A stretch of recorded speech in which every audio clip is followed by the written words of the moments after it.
क्या आप भी एक ऐसी शादी में हैं जहां पर बिस्तर बिल्कुल भी नहीं है?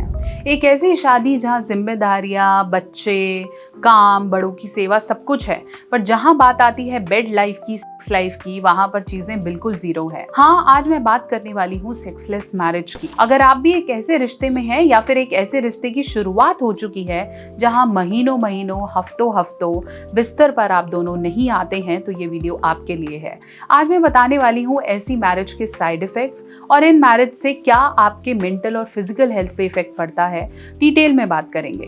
नमस्कार, मैं हूँ डॉक्टर नेहा मेहता। मैं पिछले 15 सालों से मैरिजेस और सेक्सुअल रिलेशनशिप्स पे बात करती हूँ। मेरी बहुत सारी वीडियोस आप देखते हैं। आज मैं बात करूंगी sexless marriage and its effect. ऐसा कंटेंट देखना चाहते हैं तो इस चैनल को जरूर सब्सक्राइब करें और बेल आइकन प्रेस करें।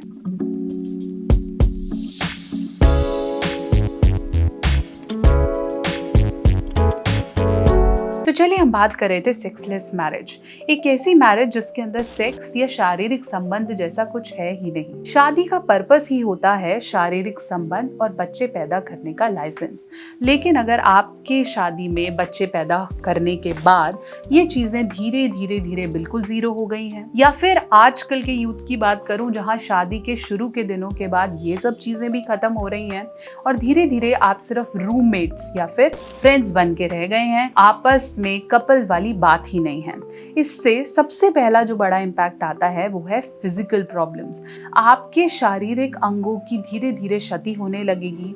आपकी हेल्थ, इम्यूनिटी, ब्लड फ्लो, हर चीज इम्पैक्ट होगी। साथ साथ आपकी बॉडी नेगेटिव हॉर्मोन्स को प्रोड्यूस करना शुरू करेगी। धीरे धीरे काला कलेश शुरू हो जाएंगे। आपको आपके शरीर से नफरत होने लगेगी और आप उसकी बनावट के लिए, उसके अच्छा होने के लिए मेहनत नहीं करना चाहेंगे। एक कपल में एक दूसरे को शारीरिक, मानसिक और आत्मिक भाव से समझना ही शादी का मतलब है। अगर आपकी शादी में शारीरिक तत्व खत्म होते जा रहे हैं और बेड लाइफ जीरो है, इसका मतलब मानसिक और आत्मिक तरीके से भी आप लोग दूर होंगे, लड़ाइयाँ बढ़ेंगी और शारीरिक प्रॉब्लम्स, फाइब्रॉइड्स जैसी प्रॉब्लम, कैंसर जैसी प्रॉब्लम्स धीरे धीरे बढ़ने लग जाती हैं। दूसरा जो सबसे बड़ा साइड इफेक्ट है वो है शेम। शायद ये इसलिए नहीं करते क्योंकि शायद मेरी योनि अच्छी नहीं है, मेरा लिंग अच्छा नहीं है, ये चीज़ अच्छी नहीं है, शायद मुझे करना नहीं आता, शायद मैं यहाँ अच्छा नहीं करती, जैसे बहुत सारे गिल्ट भरे क्वेश्चंस हमारा दिमाग क्रिएट करता है और हमें ये महसूस होने लगता है कि शायद मेरा पार्टनर मेरे से कनेक्ट नहीं हो रहा। ऐसे समय पे हम ऊटपटांग की दवाइयाँ, डॉक्टर्स के पास जाना, अलग अलग लोगों से राय लेना और कहीं ना कहीं खुद की बॉडी या खुद के एग्जिस्टेंस को लेकर शेम होने लगती है। तीसरा सबसे बड़ा साइड इफेक्ट आता है वो है एक्सटर्नल अफेयर्स। जब आपकी शादी में सेक्सुअल कंफर्ट्स नहीं है, जो कि हम सब समझते हैं कि एक इंसान की बेसिक नीड है, स्पेशली आफ्टर मैरिज, तो अगर ये नहीं है तो extra marital affairs, extra marital attractions definitely होना बन जाता है। तो ऐसे में आंख मूंद के मत रहें। अगर आप इस तरह की मैरिज में हैं तो डेफिनेटली इसके लिए आवाज़ उठाएं। और अगर आपकी शारीरिक कमजोरियों की वजह से आपकी मैरिज सेक्सलेस हो गई है तो डेफिनेटली ज़रूरत है एक सही डॉक्टर को मिलें और अपनी शादी पे काम करें।